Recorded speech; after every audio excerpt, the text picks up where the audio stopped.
Chiara, Vince, this is for you. Just like when you were little and I used to tell you stories in English. I found this book and I think you like it. It's Worried Arthur. You remember, Chiara? You remember, Vince? So, there you go. A special present from me to you today. Worried Arthur. Arthur was a penguin and a worrier. Arthur worried about whether he would grow as tall as his father. He worried because his hair stood on end. And now, of all things, Arthur was worried about Christmas. One day, Arthur came home from school. He looked even more worried than usual. "And what have you been doing today?" asked Dad. "Map of the world," mumbled Arthur. He didn't sound too happy about it. "And where do we live?" asked Dad. He did hope Arthur was concentrating. "It's called Antarctica," said Arthur, "and it's near the South Pole." "Well done, Arthur," beamed Dad. That night, Arthur padded across the landing. He climbed onto Dad's bed and tugged at his pyjamas. "I'm worried, Dad," he whispered. Dad stopped snoring and woke up with a start. "What is it, Arthur?" "It's the map of the world, Dad. We live at the South Pole and Santa Claus lives at the North Pole. What if he gets tired before he arrives here? What if he runs out of toys?" "Well, you can stop worrying about that," said Dad firmly. "Santa Claus got down here all right when I was a lad, and he still had plenty of toys left." Arthur looked worried. He trotted back to bed and fell asleep. On the last day of term, Arthur brought home his school report. He hovered nervously while Dad read all about him. "Well done, Arthur. You've worked hard all term, and although your writing is rather illegible, it's nothing to worry about." That night, Arthur kept his light on late. It took him a long time to find illegible in his dictionary. And when he did, it was all very worrying. In the middle of the night, Arthur padded across the landing. He shuffled round the end of Dad's bed and biffed him on the beak. "I'm worried, Dad," he whispered. Dad stopped snoring and woke up with a start.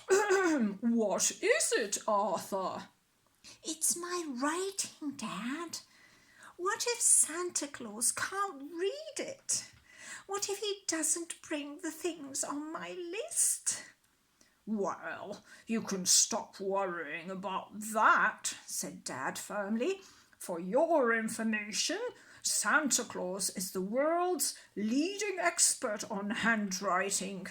Good heavens, he'd soon be out of a job if he couldn't read double Dutch."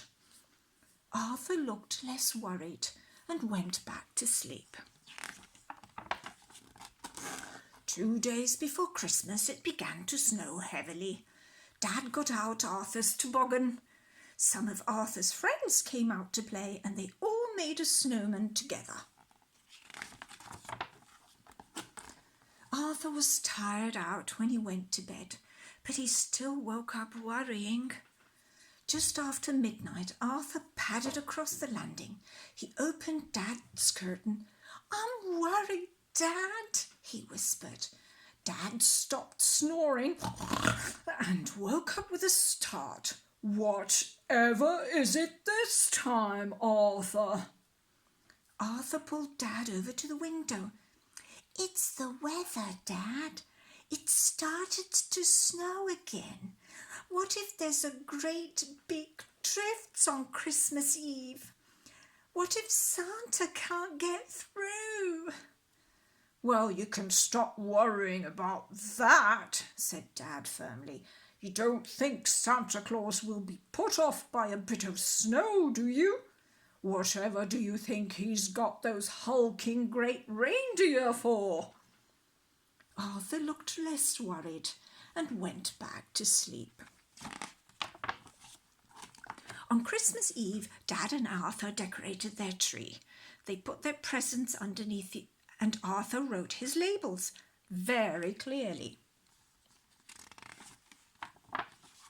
After supper, Dad sat on the end of Arthur's bed and read him a story. It was Arthur's favourite, but he still looked worried. Now look here, son, said Dad. I could use a good night's sleep. So if there's anything worrying you, you'd better get it off your chest. It's my room, whispered Arthur. What if Santa Claus comes into my room and sees all my books and toys? What if he thinks I don't deserve any more? Well, you can stop worrying about that, said Dad firmly. If Santa Claus only brought presents to deserving children, he would only need to work part-time. But if it makes you feel any better, we can leave him a note. So Arthur and Dad left a message at the top of the stairs. It suggested very tactfully that Santa might like to leave Arthur's gifts on the landing. As soon as they'd written the note, Arthur looked less worried. There's just one more thing, Dad. Oh, sorry, it was Dad. There's just one more thing, said Dad. Yes, Dad. If anything else worries you in the night, Arthur, keep it to yourself until tomorrow. But that night, Arthur and Dad both slept like logs. Next morning, Arthur sat up in bed. Ouch! He banged his head on the shelf above his bed. Yippee! Cried Arthur. I must be growing! He jumped out of bed and looked in the mirror.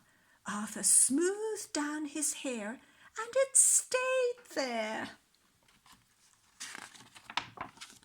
Then he looked out on the landing. Sure enough, there was a stocking filled with everything Arthur had asked for. Arthur waited patiently for Dad to wake up. At last he came onto the landing.